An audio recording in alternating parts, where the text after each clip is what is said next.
সকাল সবাইকে। অনেকদিন পর আবারও চলে এসেছি আমি একটি ভিডিও নিয়ে। তো আমরা তো কাশ্মীর গেছিলাম, বাড়ি গেছিলাম, তো বিয়ে বাড়ি ছিল, দাদার বিয়ে ছিল। তো সেই ভিডিওগুলো আমি একে একে আপনাদের সামনে শেয়ার করছি, কিন্তু তার মাঝে মনে হলো আমি আবার রেগুলার লাইফে ফিরে এসেছি, আপনাদের সাথে একটা ভিডিও করে জানাই। তো আজকে আমি তো কাশ্মীর থেকে হয়ে গেল প্রায় 1 সপ্তাহ হতে যাচ্ছে, আমরা চলে এসেছি। তো আসার পর এই প্রথম, হায়দ্রাবাদে সবসময় মাছটা অ্যাভেলেবেল থাকে না, আজ প্রথম আমি মাছ পেয়েছি আসার পর।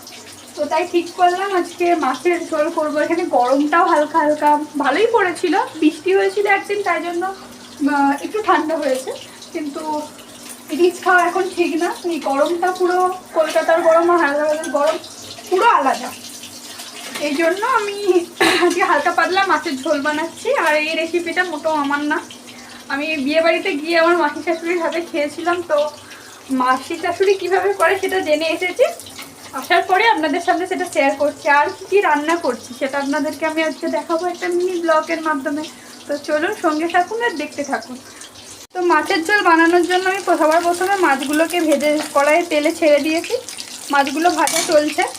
আর এইদিকে তো যেসব রান্না করবো, পুঁই শাক দিয়ে মাছের মাথা দিয়ে আজকে ঘন্ট করব, তারপরে আমের টক একটা টক করব। আর এই মাছের ঝোলের জন্য এখানে সবজি কেটে রেখেছি, এখানে আলু আর পেঁপেটা নুন হলুদ দিয়ে আমি সিটি খাইয়ে নেব। আমার মাসি শাশুড়ি এইভাবেই করে, তো আমি এটা সিটি খাইয়ে নিয়ে আপনাদের সাথে দেখা হচ্ছে। মাছের ঝোলের জন্য আমার মাছ ভাজা হয়ে গেছে। মাছটা খুব কড়াও নয়, আবার খুব হালকাও নয়, এইভাবে ভাজবেন। তো মাছ আমার ভাজা হয়ে গেছে, এই মাছগুলো নামিয়ে নেব। আর পুঁই শাক দিয়ে মাছের মাথা দিয়ে করবো বললাম, তার জন্য এবার মাছের মাথাটা আমি ভেজে নেব। তো মাছের মাথা আমার ভাজা হয়ে গেছে, মাছের মাথাটা আমি তুলে নিয়েছি। তো এরপর আমি ঝিঙে আর পটল যেটা আমি ঝোলে দেবো, এতটা তেল কিন্তু আমার লাগবে না, আমি এটা থেকে তেল তুলে নেবো। এটা হালকা ভেজে নিয়ে, সবই হালকা ভাজতে হবে।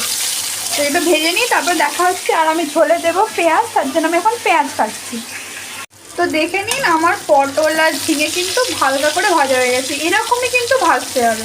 আর আমি যে আলু আর পেঁপেটা সেদ্ধ করতে দিয়েছিলাম, দেখুন সেটাও সেদ্ধ হয়ে গেছে। এবার আমি এটাকেও হালকা করে ভেজে নেব, দিয়ে আপনাদেরকে পরবর্তী প্রসেস দেখাচ্ছি। তার থেকে কিন্তু যে তেলটা ছিল আমি সেই তেলটা তুলে নিয়েছি, ঠিক আছে। তো তেল তুলে নিয়েছি, তেল তো গরমই আছে। এর মধ্যে আমি প্রথমত একটা পেঁয়াজ কুচিয়ে রেখেছিলাম, সেই পেঁয়াজ কুচিটাকে আমি দিয়ে নেব। এটা হালকা ভাজা হলে আলু আর পেঁপে যেটা সেদ্ধ করে রেখেছি সেটাও আমি, দেখুন পেঁয়াজটা হালকা এখন ভাজা চলছে। তো একটু নাড়াচাড়া করে নেওয়ার পর এবার আলু আর পেঁপে যেটা সেদ্ধ করে রেখেছিলাম সেটা কিন্তু আমি দিয়ে দিলাম ভাজতে। আর আমি কাঁচা লঙ্কা দেবো, কাঁচা লঙ্কা ইউজ করছি। তো এই দুটো কাঁচা লঙ্কা ঝাল অনুযায়ী, যে যেমন ঝাল খেতে পছন্দ করে তেমন দেবেন। আর এর মধ্যে আমি দিয়ে দেবো একটা কেটে রাখা টমেটো। এটাকে এবার এরকমভাবে হালকা করে এবার ভাজবো। আমি একটু এটার মধ্যে হলুদ অ্যাড করব আর নুন অ্যাড করে এটাকে আমি ভাজতে থাকবো। তো দেখুন এই মশলাটা আমি আলু পেঁয়াজ এগুলো সব হালকা হালকা করে ভেজে নিলাম। তো ভাজা এখনও হচ্ছে। তো এই মুহূর্তে আমি একটু আদা পেস্ট করে রেখেছিলাম, সেই আদা পেস্টটা আমি একটু দিয়ে দিলাম। আর কিছু অ্যাড এখানে হয় না। আর একটু জিরে আর হলুদ গুঁড়ো দিয়ে এটা কষাতে হবে। এই আদা বাটাটা দিয়ে দিয়েছি, এবার আদা বাটার কাঁচা গন্ধ গেলে আমি বাকি সমস্ত জিনিস দিচ্ছি, আপনাদের দেখাচ্ছি। তো এটা এবার ভালো করে একটু কষতে থাক। এটা আমার আদার কাঁচা গন্ধ চলে গেছে, চলে যাওয়া পর্যন্ত আমি ভেজে নিয়েছি। এরপর আমি পটল আর ঝিঙেটা দিয়ে দেবো, সবই হালকা করে ভাজা আছে। সাথে আমি একটু সামান্য জল নেব।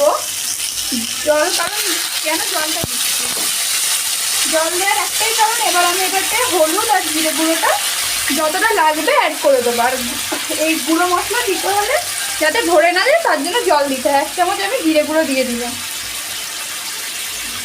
একটু কম হয়েছে তো আর একটু দিয়ে দিলাম। তো এবার আমি এটাকে কষিয়ে নেব।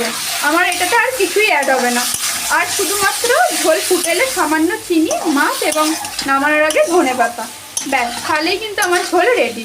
এবার এই হলুদ এবং জিরের কাঁচা গন্ধ যতক্ষণ না যাচ্ছে এটাকে আমি কষতে থাকবো। হলুদের এবং জিরের কাঁচা গন্ধ এটার মধ্যে চলে গেছে। তো এই মুহূর্তে যতটা পরিমাণে যে ঝোল খাবেন সেই জলটা ঢেলে দেবেন। আমি জলটা ঢেলে দিলাম, নুনটা যতটা ঝোল খাবো সেই পরিমাণে জল অ্যাড করে দিয়েছে। তো এবার এটাতে আমি দেখুন একদম 1/2 চামচ মতন মিষ্টি দিয়ে দিলাম। আমার মাসি কাছে বলে মিষ্টি দিলে নাকি দিতে হয়, আমি সেই জন্য দিলাম। তো দিয়ে দিয়েছি। এবার ঝোল ফুটে এলে আমি মাছটাকে অ্যাড করব। বললামই তো আমি ভাত বসাবো, আমি তো ভাতটা ইন্ডাকশানে চাল হয়ে বসিয়ে দিয়েছি। এইদিকে আমার মাছের ঝোলও ফুটে এসেছে, তো আর একটু ফোটার পরে আমি মাছটা অ্যাড করব। তো এরপর শাক করব, তারপরে আমি টক করব, আপনাদের সবটাই দেখাচ্ছি। তো ঝোল আমার একদম পারফেক্টলি ফুটে গেছে। তো এরপর আমি মাছগুলোকে অ্যাড করে দিচ্ছি। দুটো মানুষ খাওয়া, বেশি ঝোল লাগে না। তো হয়ে গেছে, এবার মাছগুলো অ্যাড করে দিচ্ছি। নুন ফুন আমার একদম ঠিক আছে। এবার এগুলো একটু মাছের সাথে ঝোল আমার একদম ফুটে এসছে। তো এরপর আমি ধনেপাতা অ্যাড করে দিলাম। এবার আমি এটাকে নামিয়ে নেব। আর তার মধ্যে আমার বর একটা বেল নিয়ে চলে এসছে, এবার বেলের শরবত খাবে, সেটাকে আমাকে বানিয়ে দিতে হবে। তো আমি সেটা বানিয়ে দিই। তো দেখুন, গরমের একদম সাদামাটা ঝোল। এই ঝোলের কিন্তু টেস্ট দারুণ, আপনারা কিন্তু অবশ্যই একবার বানিয়ে খাবেন। আমার ঝোল হয়ে গেছে। এবার আমি কড়াইয়ে আবারও একটু তেল দিয়ে দেবো। এবার বললাম পুঁই শাকের ঘন্টটা করবো। আগে ইলিশ মাছের মাথা দিয়ে পুঁই শাকের ঘন্ট অবশ্য আপনাদেরকে দেখিয়েছি, আপনারা দেখেছেন। এবার নর্মালি যেমন মা কাকিমারা করে থাকে তেমনভাবেই করব। আমি তো আপনাদের মিনি ব্লগ শেয়ার করছি, তাই আপনাদের দেখাচ্ছি, মানে একটা ব্লগের মতন করছি রান্না, সেই জন্য। তো এবার তেল গরম হয়ে গেছে। এর মধ্যে আমি বড়িগুলো এবার ভেজে নেবো ভালো করে। তো বড়ি ভেজে তুলে নেওয়ার পর কড়াইয়ে একটু তেল অ্যাড করে তেজপাতা, আমরা শুকনো লঙ্কা খাই না তাই কাঁচা লঙ্কা অ্যাড করলাম, আর একটু গোটা জিরে অ্যাড করেছি। ভাজা হয়ে গেছে। এরপর আমি কুমড়ো আর গাজরটা কেটে রেখেছিলাম, আমি সেটাকে অ্যাড করে দিলাম। এটাকে এবার আমি ভাজবো। এটার মধ্যে আপনারা আলুও দিতে পারেন। আমরা আলুটা খুব একটু কমই খাই, অ্যাভয়েড করার চেষ্টা করি, যেটাতে না দেওয়ার দরকার না হলে দিই না সেরকম। তো এবার এটাকে নুন হলুদ দিয়ে আমি একটু ভালো করে ভেজে নেব। তারপরে শাক অ্যাড করব। হলুদ দিয়ে দিলাম। তো এবার এটাকে আমি ভাজতে থাকি, তারপরে আপনাদের দেখাচ্ছি। গাজর আর পুঁই শাক ভেজে নেওয়ার পর আমি কিন্তু পুঁই শাকটাকে অ্যাড করে দিলাম। এবার এটা পুঁই শাকটা এবার ঢাকা দেবো, আর একটু ঢাকা দিয়ে এটাকে আমি সেদ্ধ হতে দেবো। আলু নেই, কুমড়ো আর গাজর এগুলো শাক ফাক সব সেদ্ধ প্রায় হয়ে এসছে। তো এই মুহূর্তে ভেজে রাখা বড়িগুলো দিলাম, যাতে বড়িগুলো এই জলের মধ্যে একটু থাকলে তো একটু ফুলে উঠবে। তো এটা পুরোটা হোক। আর এইদিকে আমার ভাত হয়ে গেছে। এবার আমি ভাতের ফ্যানটা গড়িয়ে নেব। তো তারপরে আপনাদের দেখাচ্ছি। দই আর বেল দিয়ে ঘোল আমার বানানো হয়ে গেছে। এবারে এটাগুলো আমরা খাবো। তো আমি যেইভাবে বললাম, বেল, দই, নুন, চিনি, বিট লবণ থাকলে খুব ভালো হতো। বিট লবণ নেই যেহেতু বিট লবণ দেবেন আপনারা, খুব টেস্টি লাগে। এবার এটা খুব সুন্দর খেতে হয়েছে। এবার এটা আমরা খেয়ে নেব। আর এইদিকে দেখুন আমার সেদ্ধ হচ্ছে। তো এবার আমি চেক করে দেখবো সেদ্ধ হয়েছে কিনা। তো এখানে পুঁই শাক সেদ্ধ হচ্ছে, তার সাথে এখানে চলছে বেলের শরবত বানানো। তার জন্য আমি বেলটা তো ছাড়িয়ে নিয়েছি, আর এটা বেল, আর এটা দই, ঘরে পাতা দই আর চিনি। এটাতে লবণ দেবো, জল দিয়ে এবার ভালো করে এটা মিক্স করবো, তারপরে দেখাচ্ছি কেমন হয়েছে। দেখুন সব কিছু সেদ্ধ হয়ে গেছে। এই মুহূর্তে জলও একটু রয়েছে। এবার মাছের মাথাটা আমি টুকরো টুকরো করে ভেঙে দিয়ে দিলাম। এবার এটা সাথে খুব ভালো করে একটু মিশিয়ে নেবো। মিশিয়ে নিয়ে একটু তো এইটার মধ্যে এবার আমি একটু চিনি অ্যাড করে নেবো। দেখতেই পাচ্ছেন ফুটছে, খুব মাখো মাখো সুন্দর হয়ে এসছে। তো এইটার মধ্যে আমি এবার চিনিটা অ্যাড করে দিলাম। খুব বেশি চিনি দিচ্ছি না, কারণ একটু ঘন্টতে মিষ্টি মিষ্টি আমার ভালো লাগে। আর এইসব আমি খেতেই বেশি ভালোবাসি। আমার হাজব্যান্ড একটু মিষ্টি দিলে রাগ করে, কিন্তু আমার একটু মিষ্টি না হলে ভালো লাগে না খেতে। তো এটা হয়েই এসছে। এবার আমি নামানোর আগে জাস্ট একটু গরম মশলার গুঁড়ো দিয়ে নামাবো, কারণ অনেকেই আছে যে মাছের মাথার গন্ধটা অনেক সময় নিতে পারে না। তো একটু গরম মশলার গুঁড়ো দিলে মাছের মাথার ওই গন্ধটা ছাড়ে না। এবার একটু গরম মশলার গুঁড়ো দিয়ে এটাকে নামিয়ে নেব। নামানোর পর আপনাদের দেখাচ্ছি। আপনারা কিন্তু গরম মশলার গুঁড়োটা দেবেন, আমি আর দেখাচ্ছি না আপনাদেরকে। তো আমার শাক রেডি হয়ে গেছে। এবার শুধু করবো আমের চাটনি। এই দেখুন আমার মাছের মাথা দিয়ে পুঁই শাক ঘন্টার ফাইনাল লুক হয়ে গেছে। এবার প্রচণ্ড দেরি হচ্ছে, এবার আমের চাটনিটা চটচট করে নিই। এবার আমি বানিয়ে নেব আমের চাটনিটা। তো তার জন্য কড়াইয়ে তেল দিয়ে দিয়েছি, তেল প্রায় গরম হয়ে এসছে। তো আমরা একদমই শুকনো লঙ্কা খাই না, যেহেতু আমার হাজব্যান্ডের মানা আছে, তাই জন্য আমরা কাঁচা লঙ্কা দিয়েই সব করি।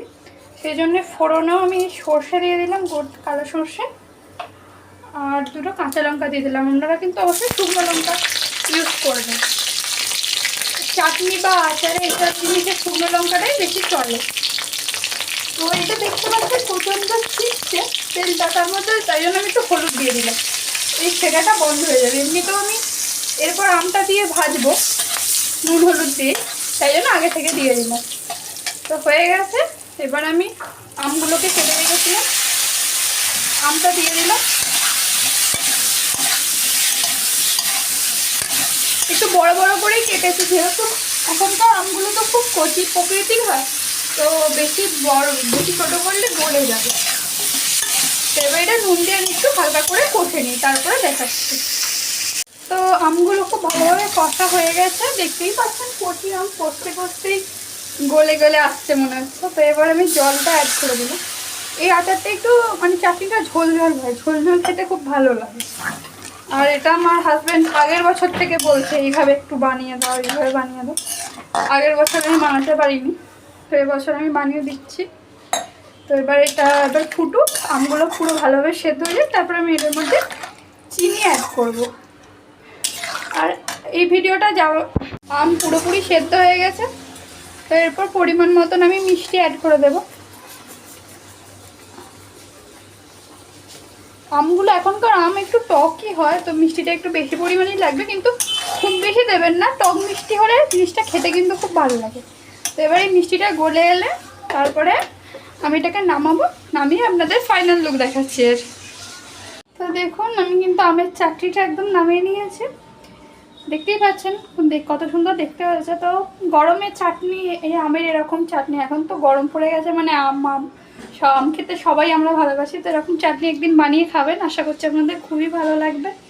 আমার রান্নাবান্না এবেলার মতন কমপ্লিট হয়ে গেল, আপনাদের শেয়ার করলাম। আজকে করেছি মাছের ঝোল, পুঁই শাকের ঘন্ট আর আমের চাটনি। রবিবারে দুজনেরই ছুটি, তো রান্না করলাম। এবার মজা করে খাওয়া দাওয়া করবো। এখন আমাকে মেজে গ্যাস মুছে তারপরে চানে যাব, চান করে এসে খাওয়া দাওয়া করে রেস্ট নেব। যদি সম্ভব হয় তখন ভিডিওটা একবার অন করব, আর যদি না হয় তাহলে আবার পরবর্তী কোনো ব্লগে আপনাদের সাথে দেখা হবে। তার আগে আপনারা আর আমার ব্লগটি যদি ভালো লাগে তাহলে আপনারা আমার চ্যানেলটিকে সাবস্ক্রাইব করে আমার পাশে থাকবেন, আর বন্ধু বান্ধবদের শেয়ার করবেন, যাতে তারাও সাবস্ক্রাইব করে দেখে আনন্দ পায়।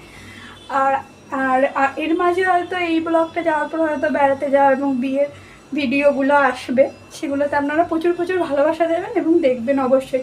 আর আমার এইভাবে যদি ব্লগের মাধ্যমে রান্না করাটা আপনাদের ভালো লাগে, অবশ্যই কিন্তু কমেন্ট করে জানাবেন, তাহলে আমি এইভাবেই কিন্তু করবো। Bye bye. যদি সম্ভব হয় আমি আবার অন করবো, না হলে এখানেই এই ব্লগটা শেষ করছি।